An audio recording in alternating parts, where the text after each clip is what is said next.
Well, it's always good to start with a win. We appreciate that. But again, it's kind of cleaning some stuff up. I thought we played stifling defense. We were very solid on special teams. I thought our two new kickers, Angelo Giannetti and Hunter Ridley, did a nice job getting their first major action of their UC Davis careers. Defensively, like I said, almost stifling. We threw an interception that led to a field goal and then one long play, but pretty close to being shutout football. And offense was very effective, too. Nobody likes to turn it over 4 times, and that is brutal for anything going forward. But it's good to get a win. It's good to get out of the state. It's fun to take UC Davis and fly the flag in different parts of the country. That was cool. And go to Texas A&M Commerce. They're just moving up. Very respectable program. Won a national championship in NAIA and Division II, and making their second year in FCS football. So we kind of go from one end of the spectrum to the other with Oregon State, one of the best Power 5 teams in the country.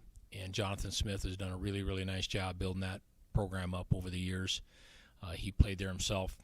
And we have a lot of familiarity with the Beavers. There's a lot of coaches on that staff that I've either coached or coached with me or coached against. It seems like every name on there is pretty familiar to me. So now we get to go north to another state and play those guys. That's obviously going to be a huge, huge challenge. But that's why you do it. So we're looking forward to that part of it. We got Lan Larison here, our tailback, and has been an all-conference specialist returner before. He probably is one of our best receivers, one of our best blockers, one of our best ball carriers, and probably has the best arm on the team. So can do a lot of things for it. And Chubba Maae is a defensive tackle for us. Been a really solid player. He's also been an all-conference freshman of the year back in COVID. Jerry Brady and I have been a long time together now. We coached in Team USA several years ago, and we actually did win the World Championship because we did play other countries. It wasn't like the Super Bowl where they play teams in America and call it the World Championship. But he's going on his 7th year here like me and has done a really nice job with our defense and our defensive line. Coach, I know you talk about having some things to clean up after week 1, but if 2 stats stood out to me, maybe number 1 was 0 penalties for a week 1 game. Pretty amazing there. Yeah, I always say that's the most overrated stat in football. People go, oh, you're not very disciplined yet. Really good football teams usually don't do well, and I don't know exactly why that is. The stat that you don't want is defensive penalties that continue a drive. Those will definitely kill you.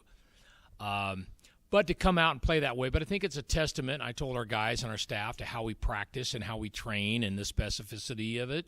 And coaches are always talking to people about that. Hey, that's holding, that's pass interference, that's offsides. Jerry does a good job and with our guys, making sure they're watching the ball and don't jump off sides. The amount of personnel groupings that we run are a lot, so that's a credit to the offense. And really these guys are paying attention and being on it as well. It takes a full-blown effort to get that many people on and off. The other 0 that stood out, you talked about this stifling defense, but they had 0 trips into the red zone on Thursday. Yeah, really, really good there. I thought we were really good situationally football. We talk about that, and we practice that all the time, whether it's red zone or third down or the clock. And that's really, I think, where the game is played today. It's not just normal football. But, yeah, they didn't have any opportunities to get down there, and we felt very good about what we were doing defensively. And I probably put them at a little bit of risk at the end of the first half. I'm not looking at it so much as the score. I'm looking at it as a chance to train and play football and work on our hurry up and into the half scenarios and try to get some pops in there. And unfortunately, threw a pick that led to a field goal. Yeah, kind of assess for us at Miles week 1. Obviously, he's your undoubted starter. He seemed to struggle a little bit, at least early on. Is that fair to say or not? Yeah, it is. Obviously, when you fumble once and you throw 2 interceptions, and the interceptions were not really clean interceptions. When I say that, sometimes they'll happen. Balls will get tipped, or you'll throw a ball, but throwing the ball into traffic, pressing a little bit, and I'm sure he would want to clean that up, and he will. Question for Chubba and Coach Brady. I know coming into this game, didn't have a lot of tape, and I talked to Coach Coombs, and I think you and I talked before the game, Coach Brady, about, hey, we got to have the whiteboard ready to go. They had 12 series, stopped them 9 times with a punt, 2 turnovers on down. I mean, it was just pretty dominating. talk about the looks they gave you and maybe some adjustments and things you had to make, or were you able to stay in a lot of your base look and take care of business that way? Or the first couple of series, did you have to kind of adjust some things around to what you were doing? Because it was very successful. The first time you had the ball was on the Aggie side of the field, and they ended up punting from their own side. So just curious your thoughts on that. I mean, for us, thankfully, for the defensive coaching staff that we have, when we practice mainly the things that they could, like the plays that they could run, or like stuff that they could come out in. Like, we mainly watch film from like other games, like Montana State and like Weber, or like big plays that we got hit on, and we mainly practice those. And a lot of those plays that they actually ended up running, and we still just we were just watching a lot of their film, like plays that they like to run in the past. So, I mean, the coaches really made it really easy for us as far as film goes, and like determining which plays they would run. On top of that, I would just say shout out to T.O., our video guy, and a bunch of guys on staff, QCs, Style Satterley and Devin McPeak, because they were working extremely hard to get film of all the guys we were going to see, although they had a ton of transfers. And so we got film from those guys from every school they were at. We were able to see Peter Parrish play quarterback at Memphis for a game. We saw some of his East Mississippi highlights, and we kind of had an understanding of who he was as a quarterback and what they were going to try and do with him. We had Arena Football League film from Dolzell and what he was doing. I mean, we watched anything we could get our eyes on and try and put together a plan of, like Chubba said, stuff that's hit us in the past with also the personnel they had on the roster. We knew they moved a quarterback to tight end, and so how much 12 personnel they're going to get into. We didn't think a lot, so we practiced a lot of 11 personnel sets, 10 personnel formations, and so everything we did was what we thought was going to be what we saw. Obviously, they still came out in a couple different sets that we didn't feel like we had gotten great practice at, but I feel like in those games you guess a little bit and hopefully you hit on it, and we hit on a few of them, so it's good. That's awesome. Lan, question for you. Very impressive to see the number of yards you were getting per carry, the push the offensive line was getting. It really seemed like the plan early on was to establish the line of scrimmage, running the ball, yourself, Mateo Perez having 88 yards, C.J. Hutton running for a touchdown. I mean, was that the plan? Obviously establish the line of scrimmage with the running attack, and then just talk about you specifically. I mean, you had 3 rushing touchdowns, pretty impressive. I think we definitely have an emphasis on running the football. Mike Cody's a big run offensive coordinator. Our line, they put in a lot of work, and I give a shout out to the defense because they gave the offense an opportunity all camp long, playing hard, and to get those guys ready to go. For me, it was all the credit to the offensive line and the receivers getting in there blocking, and just keep going forward, keep doing our thing. Coach, quick question for you. Sometimes I remember after a blowout win, when you watch the tape, it's not as great as you thought it was, and sometimes after a blowout loss or a loss, you're like, actually we found some stuff that was good. Your assessment of the tape when you looked at it overall, the things you were happy with, the things you're like, man, we got to clean that up if we're going to make a run like we want to. I think there were a lot of things that we really liked in terms of what we're trying to do defensively, fundamentally, in terms of running to the football and tackling people and trying to cause some disruptions, and that was good. You always have some technique issues and some errors, and we had a little bit of a breakdown when Miles gave up the fumble. So it was probably closer to what we thought than any abnormalities there. But obviously the thing that sticks out is the turnovers. I mean, if you're gracious, you get 1, but 4, you don't win too many games giving up 4 turnovers. Coach, what's looking forward to Oregon State? What do you look for in a game like this? What kind of challenges specifically do they present? They look pretty solid against San Jose State. No real surprises there. They have no weaknesses. They really don't. Super solid on defense. Their culture is very good. They're going to run the football and play action, take shots. They got a transfer quarterback from Clemson. These guys are loaded. They proved that last year, beating Oregon at the end of the season. They're a top 10 football team at least. So, yeah, it'll be a tall order.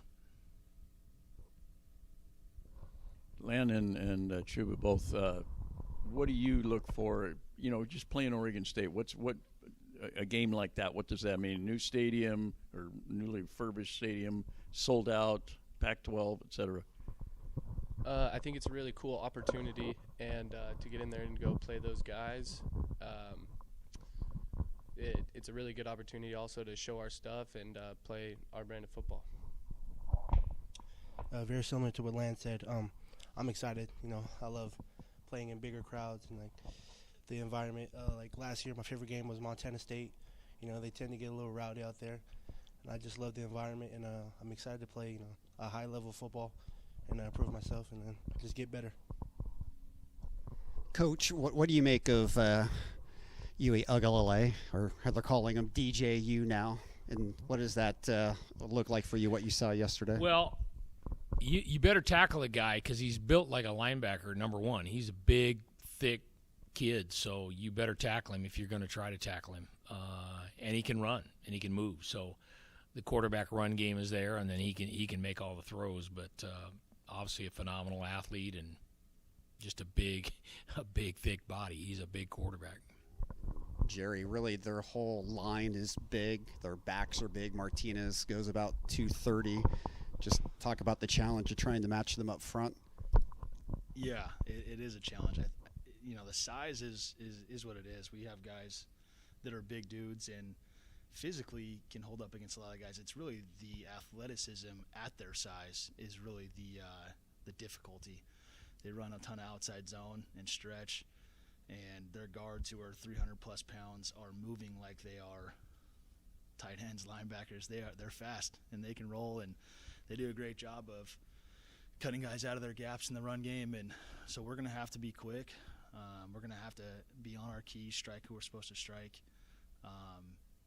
and be physical. And it's going to be a challenge. It's going to be fun. This week of practice the guys won't like me very much. It's going to be hard. But if we want to compete with Oregon State on Saturday, we're going to have to be every single day detailed, understand our assignments. Our eyes have to be great. Our feet have to be great. And behind us, we got to keep guys clean. And if we let guys off the hook and they climb to the second level, we are going to be in for a long day. And so up front, we got to play our best, or else there's going to be a lot of explosive plays because they do that against the teams like USC and Washington. And if we're going to compete at that level, we have to be really, really good with the fundamentals. Chubba, I know it's early in the week for you, but just kind of your thoughts on matching up against the Beavers and their front line and what they've got. For me, a lot of people have been asking me like how I feel about it. Like, am I nervous or anything? If anything, I'm more excited more than anything. Just getting the opportunity to play like a team like this, like you said, bigger guys and like more athletic guys. It kind of gets me going. Like, you know, I want to see how well I match up against these guys, and you know, just make plays, you know, do my job. The good thing for you, you've got some reinforcements. I mean, with Princeton, Josiah, I mean, you're bringing in some beef, and you guys are able to rotate that. Combined, you've got to be close to pushing 1K. I mean, I'm like, I think me and Princeton are about 360. Seatbelt. Let's just put it that way. No. Yeah. Coach Brady, question for you, just from a defensive standpoint. A lot of the teams you see in the Big Sky or Mountain West are spread teams. You know, I watched the game yesterday and last season, and Coach Smith does a great job of I formation. It's a lot of traditional pro-style stuff. I saw he had the defensive end in playing fullback a little bit.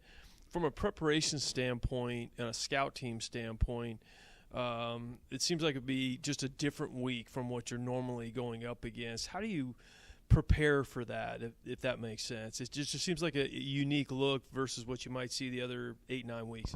Yeah, it's extremely difficult. On first down, standard downs, they live in 12 personnel for the most part. There's a lot of second and pass, third downs where they get an 11. But for us to duplicate it, we do get 12 quite a bit from our offense, which is great. So we see a lot of the same formations. But to duplicate the speed and size is a different question. Especially Hodgins, you mentioned 99. He's playing fullback for him. He starts at defensive line for him as well. To get those kind of looks, you just have to be focused in detail with the scout team. And we have meetings with those guys every day, but they have to understand that if we want to play well on Saturday, it is their opportunity to give us the best look possible. And if they don't play well at practice, then we will not play well on Saturday. And so it's getting on those guys a little bit and making sure that they are every single rep going as fast, going as hard as they can, because that's important for us this week. And I don't know that we can really totally emulate any looks that they're going to give us. They're a little bit different in their stretch game than we are, but if we can really get on those guys and help them be as fast as possible, make sure that they don't have any mental errors going through the process of the week, and they know who to block and who to go to and where they're, climbing, then I feel like we can get a decent look at what they're trying to present. But getting, we'll do some stuff with the scout team and individual where it's not just us working with the defensive line. We'll get some of those guys over to go against them and just be good on good a little bit more to get a faster look than we would get with, Princeton and Josiah trying to block Chubba an individual, or Zach and Joey Carrillo blocking each other as a tight end, and so we'll get more looks with the offensive guys coming over throughout the week. And then obviously we have an extra day this week to prepare, and I think that always helps. And so we'll get an extra day's worth of practice that can help us as well and get the understanding of what they're trying to do on Monday, and then tomorrow we can get back and just get more reps of what they're trying to present. Jerry, where do you think Evan is this year versus last year in terms of his transition over to the D-line? Bearden, he, last year I think what he struggled with a little bit was just eyes. He hadn't played the position before in high school. He played linebacker and he ran around. He was awesome, made a ton of plays, but he'd played small school football, and so coming over to defensive line, where he lacked behind because we moved him over in fall camp last year, was really just footwork and getting off the ball. He would see kind of where things were going. He would strike, but he wasn't able to get the knockoff and generate putting offensive line in the backfield like we would like as much. And he's strong, he's athletic, and so when he's really taken a step this year, what he's really done in the offseason, one, he's gained a little bit more weight, but he's as strong as he's ever been. He's still as fast as he's ever been, and he just understands the game a little bit more. His get off is better. He's striking the right people and just getting a little bit more knockback on offensive linemen, presenting them problems by being physical and getting them in the backfield. Lan, how long did it take the track coach to call you after the high hurdle in the game on Thursday? I didn't get a phone call, but yeah. That was a pretty impressive play. Is that just something that's instinctive for you? Yeah, I would say that I didn't plan it at all, but yeah. How is it for you this year? Obviously, with Lonzie gone, you're the lead back, and we know how great Alonzo was. What's that been like for you this year without him here? I tried to take the role in stride, and we have a super high bar in the running back room, so had some big shoes to fill, but I think it's going well so far. A lot of people like to refer to you as the Christian McCaffrey of this team. Do you like that comparison?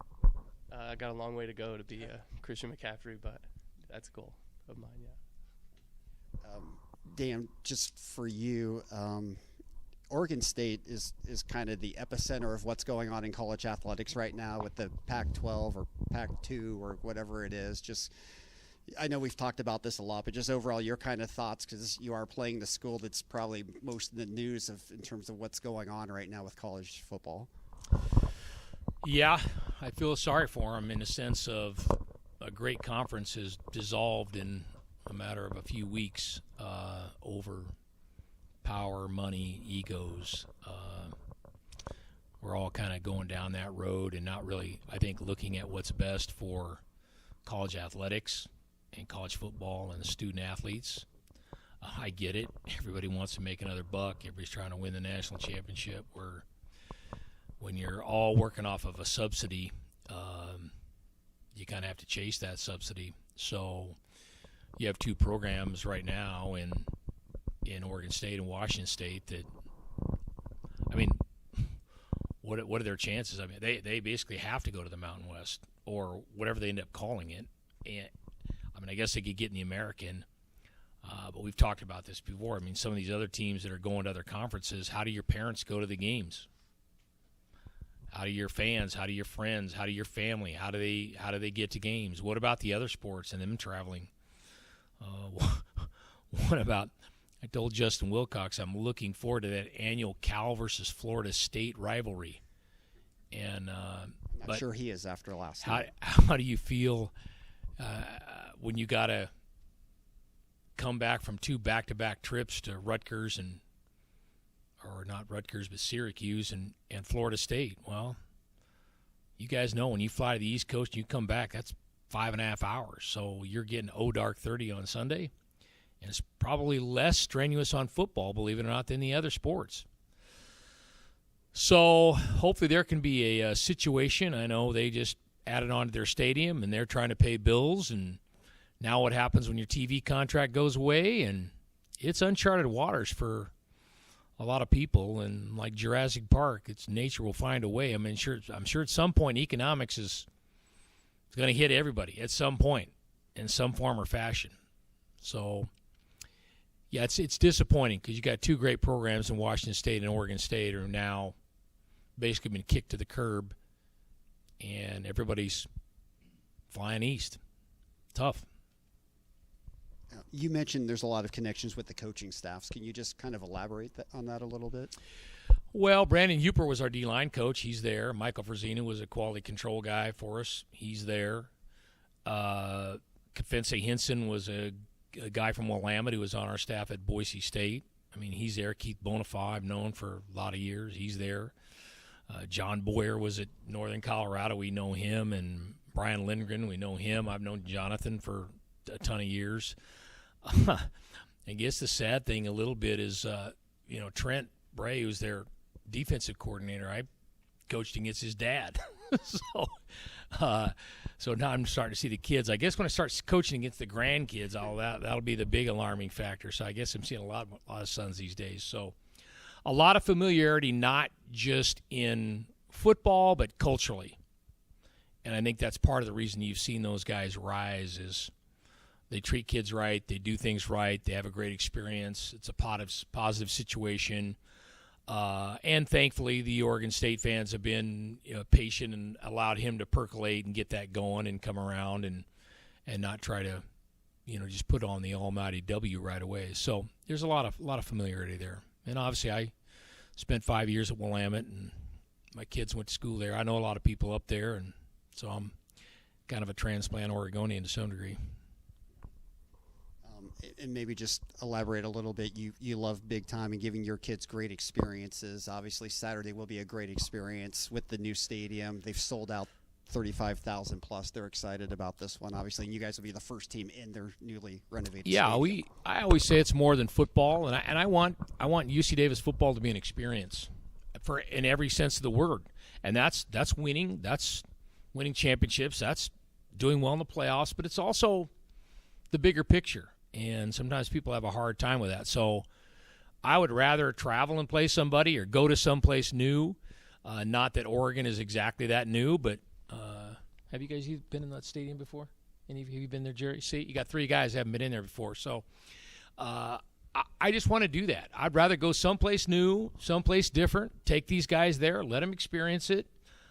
So that's always appealing to me.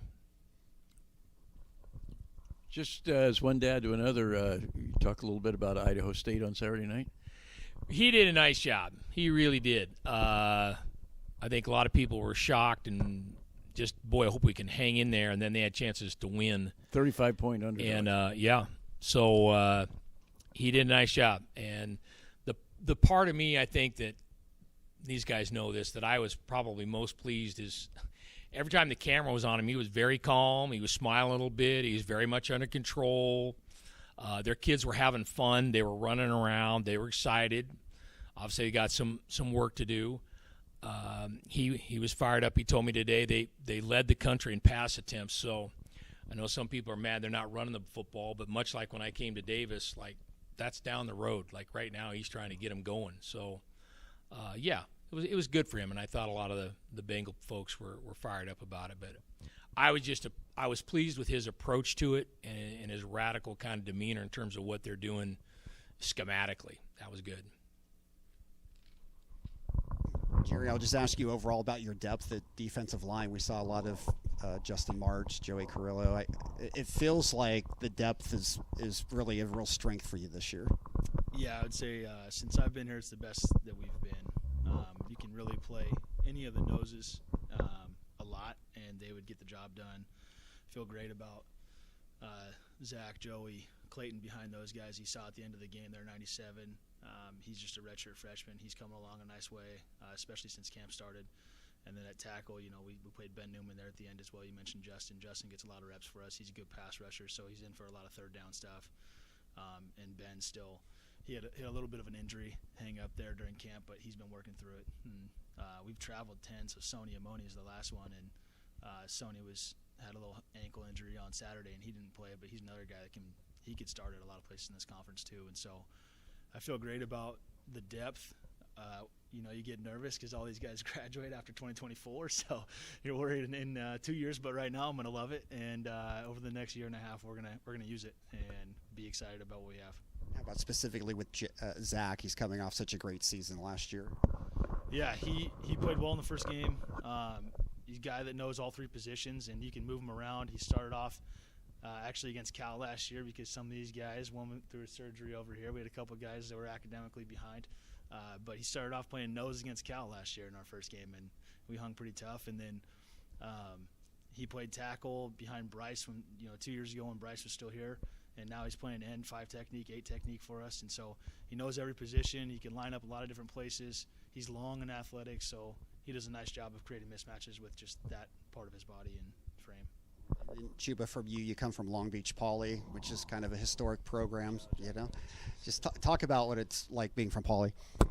I mean, for me, just being from Poly, growing up, going to all those games, it's just the culture there alone, and like just the tradition within the program.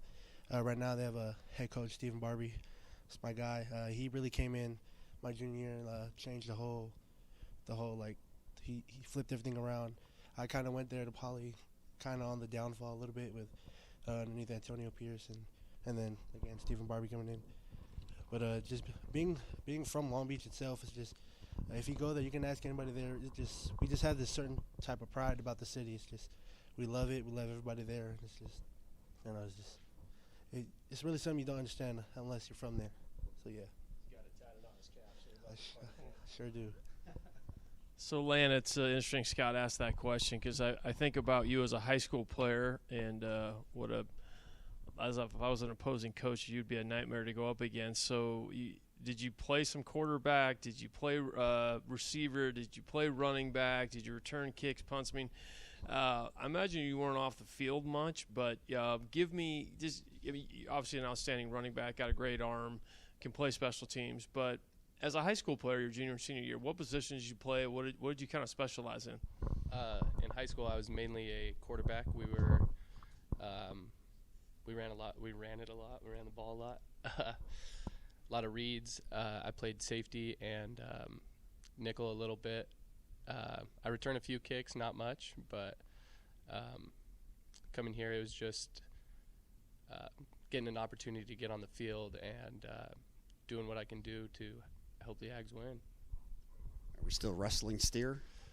I have not done it in a very long time, but we could do it tomorrow if you want.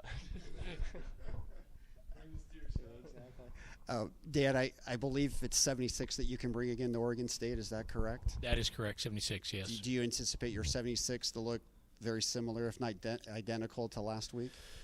We'll see. There's always a little bit of transition in there. I try as best I can. Sometimes guys that are scout team players of the year, or year of the week, I love to bring some of those guys. It's fun to throw a bone to the freshmen and get them on travel. So we'll see.